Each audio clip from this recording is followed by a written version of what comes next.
kumusta? Ngayon, tatalakayin natin ng isang medyo komplikado, 'di ba, na kwento. Tungkol ito kay Royrina Garma, dating mataas na opisyal ng pulisya, tapos naging tagapamahala ng PCSO. Tapos ngayon, biglang nasa gitna ng parang dalawang magkaibang mundo ng batas kasi akusado siya sa kasong murder dito sa atin. Pero posibleng maging susing testigo laban kay dating Pangulong Duterte sa ICC. Ang mga source natin dito, mga balita mula sa Inquirer, ABS-CBN, GMA, Philstar at iba pa, pati Wikipedia, hanggang mga September 8, 9, 2025 ito. So, ang tanong talaga, paano ba natin uunawain to? Na yung taong pwedeng susi sa accountability ng dating presidente, siya mismo may mabigat na kaso din. Oo, tama ka dyan. Talagang mapapaisip ka kung paano nangyari ito, no? Parang ang gulo eh. Kasi yung kaso ni Garma, hindi lang naman ito tungkol sa kanya personally. Parang salamin din ito ng mas malalaking issue eh. Yung epekto ng drug war, yung international justice sa ICC, at siyempre yung politika pa rin dito sa Pilipinas. Paano nagtagpo lahat yan sa isang tao, no? Di ba? Sakto! Iyan mismo ang susubukan nating himayin ngayon. Gusto nating suriin itong mga pinakabagong update kay Garma. Ano ba talaga yung konfirmasyon na testigo siya? Tapos ano ba yung naging career niya? Bakit siya nasa posisyon na may alam? At syempre, yung mga kaso niya. Ano ang posibleng maging epekto ng lahat ng ito? Handa ka na ba? Simulan natin? Okay, unahin natin tong pinaka-latest. Ito yung siguro pinaka-importante sa ngayon. Ayon sa mga reports nitong September 8, kinumpirma mismo ni Justice Secretary Remula na pumayag na nga daw si Garma na tumestigo laban kay dating Pangulong Duterte sa ICC. Official to Oo, malaking bagay yan. Hindi chismis lang. Mismong si Sec Remula ang nagsabi. At para patunayan pa, ayon sa ABS-CBN at Inquirer, nandoon na siya sa Malaysia ngayon Nakikipagpulong sa mga taga-ICC, umalis siya ng bansa mga September 7 or 8 yata, para ayusin yung detalye ng testimonya niya. So, may galawan na talaga. Tapos may dagdag pa mula kay Senator Trillanes, sabi niya, base raw sa informasyon niya, handa si Garma tumistigo basta ituloy ng ICC yung kaso. May ganung kondisyon. Tama.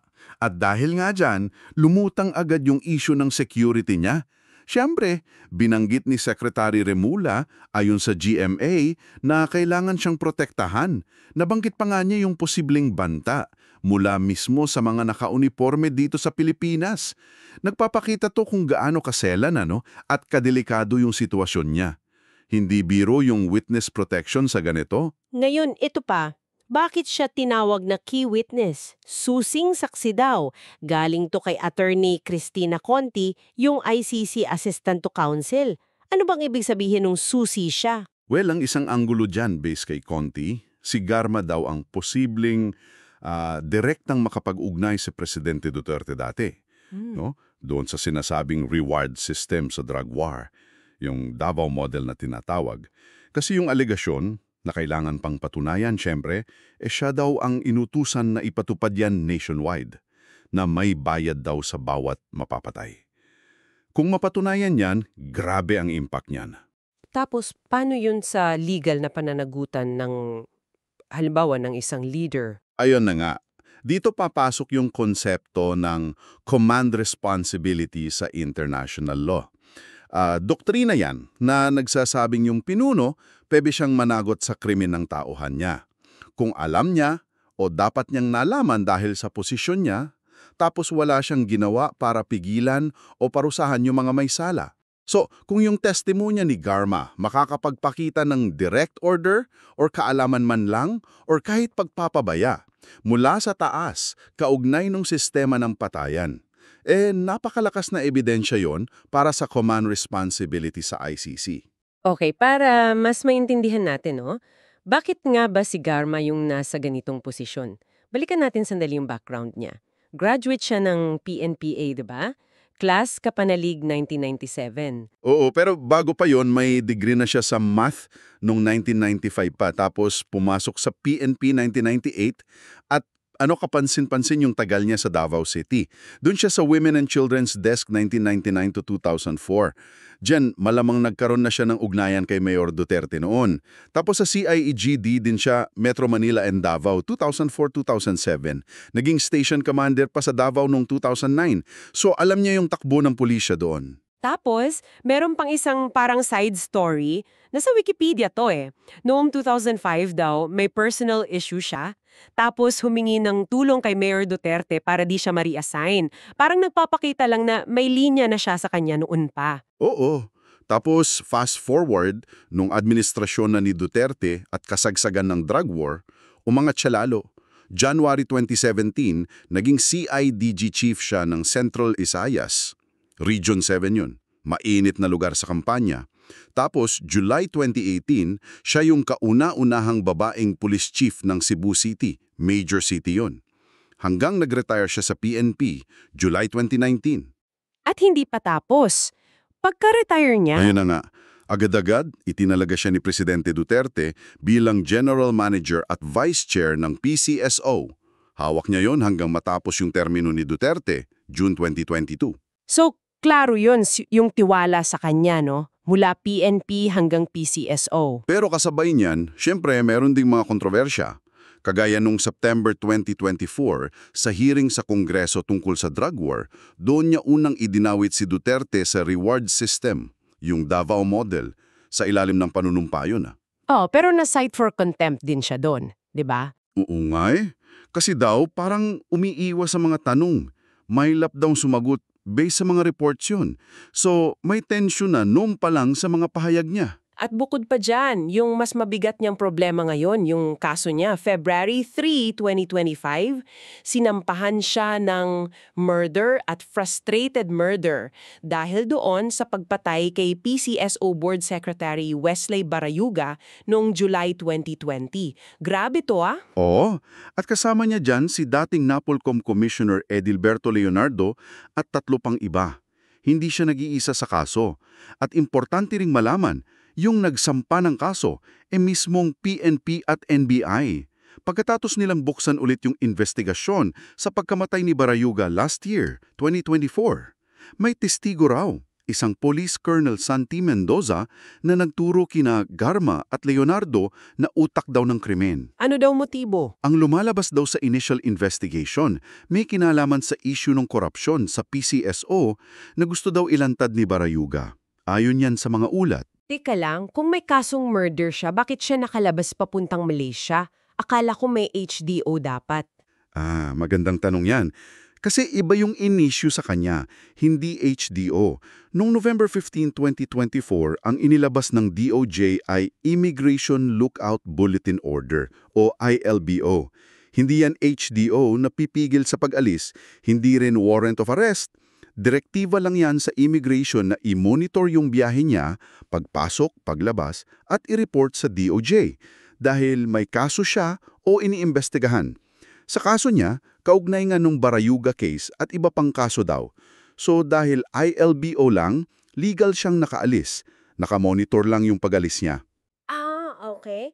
Malinaw yun, pero meron pa palang isang kabanata yung pag-travel niya, no? Bago tong Malaysia, nung November 2024 din pala, sinubukan niyang pumasok sa US kasama anak niya. Pero na-detain daw siya sa airport. Bakit? Kasi kansilado na pala yung US visa niya. Nalaman lang doon at dahil doon, nag-apply pa siya ng asylum sa US. Yung proteksyon para sa mga takot umuwi dahil sa persecution. Pinagbigyan ba? Hindi. Na-deny yung asylum application niya. Kaya napilitan siyang bumalik dito sa Pilipinas September 6 lang nitong 2025. Tapos, ilang araw lang, lumipad na siya papuntang Malaysia para sa ICC meeting. Grabe, parang ang gulo ng mga nangyari sa kanya nitong mga huling buwan. Oo nga eh. Parang, sunod-sunod. Kaya ngayon, balik tayo sa tanong. Ano ba talagang ibig sabihin ng lahat ng ito? Paano nating titingnan yung isang tao na posibleng maging, crucial sa ICC case laban sa dating presidente? Pero siya mismo, akusado sa murder na isinampa ng sariling gobyerno. Ang hirap i-reconcile, no? Sobra. Dito na talaga yung malalim na usapan. Kasi yung dual status niya, testigo sa international, akusado sa national, ang daming tanong na legal at ethical. Sa isang banda, dahil sa mga dati niyang posisyon, lalo na yung pagiging malapit niya kay Duterte noon at yung role niya sa PNP-CIDG, nasa unique position siya na magkaroon ng first-hand knowledge, di ba? Tungkol sa pulisiya, operasyon, pati yung Davao model.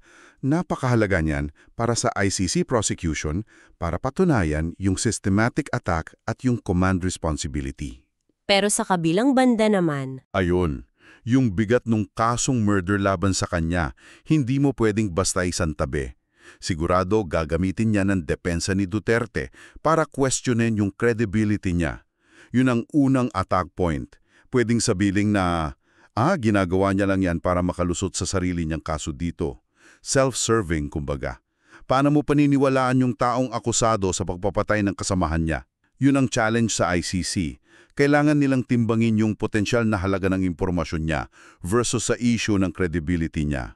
at ano yung mas malawak na implikasyon nito? Lampas sa kaso nila ni Garma o ni Duterte? Marami. Una, kung matuloy yung testimonya niya at tanggapin ng ICC, pwedeng maging turning point yan sa buong investigasyon. Baka mapabilis o lumakas bigla yung kaso. Pangalawa, dito sa Pilipinas, sa politika, sigurado yan. Malaking alon ang gagawin yan. Magre-react yung mga supporters ng dating admin, gagamitin to ng mga kritiko, tapos andyan yung current admin na parang, nasa alanganing posisyon. Oo nga no, kasi pinapadali nila yung pag-uusap ni Garma sa ICC. Pero yung mga ahensya rin nila ang nagsampa ng kaso sa kanya. Paano nila ibabalanse yun? Ang hirap. Nakakalito nga, testigo siya sa tulong ng gobyerno, pero inuusig din siya ng gobyerno. Eksakto. Pangatlo, nagtatanim ito ng tanong tungkol sa international justice system mismo.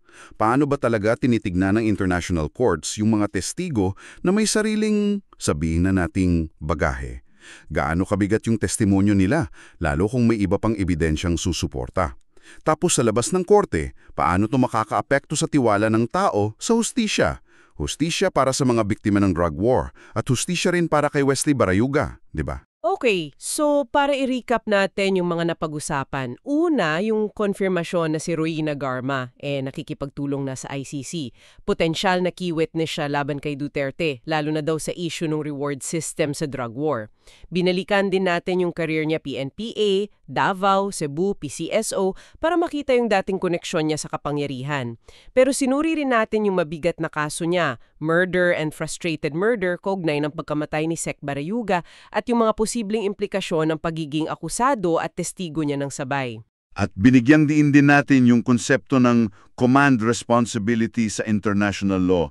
Importante yon kasi yun yung legal doctrine na pwedeng magpanagot sa leader para sa krimen ng tauhan niya kung may ebidensya ng kaalaman o kapabayaan. At yung testimonya ni Garma, kung mapatunayan, pwedeng tumama mismo doon sa konsepto na yon. Ngayon, para sa iyo sa nakikinig at sinusundan itong issue, ito yung tanong na iiwan namin sa iyo. Sa ganitong sitwasyon, yung isang tao pwedeng magbunyag ng katotohanan sa isang malaking kaso, pero siya mismo may mabigat na akusasyon. Paano mo bibigyan ng tamang timbang yung mga sasabihin niya? Gaano kalaki yung epekto ng sarili niyang kaso sa credibility niya? Lalo na sa issue yung ganito kapolitikal. Dapat ba itong tingnan na parang desperadong hakbang lang o isang tunay na pagbubunyag mula sa dating tagaluhob? Mahalagang pananaw mo dito. Anong tingin mo sa sitwasyon ni Roy-Gina Garma? Paano mo ito susuriin? Gusto naming marinig ang inyong mga saloobin. Siyempre, nang may respeto pa rin sa iba't ibang opinyon. At kung sa tingin ninyo ay mahalaga at nakatulong itong ating pagsusuri ngayon, sana po ay mag-subscribe kayo. Mahalagang suportan ninyo para maipagpatuloy natin ang pagtalakay sa mga ganitong komplikadong issue. Muli, lahat ng impormasyong tinalakay natin ay base sa mga ulat mula sa iba't ibang news sources at Wikipedia hanggang nitong September 8, 9, 2025.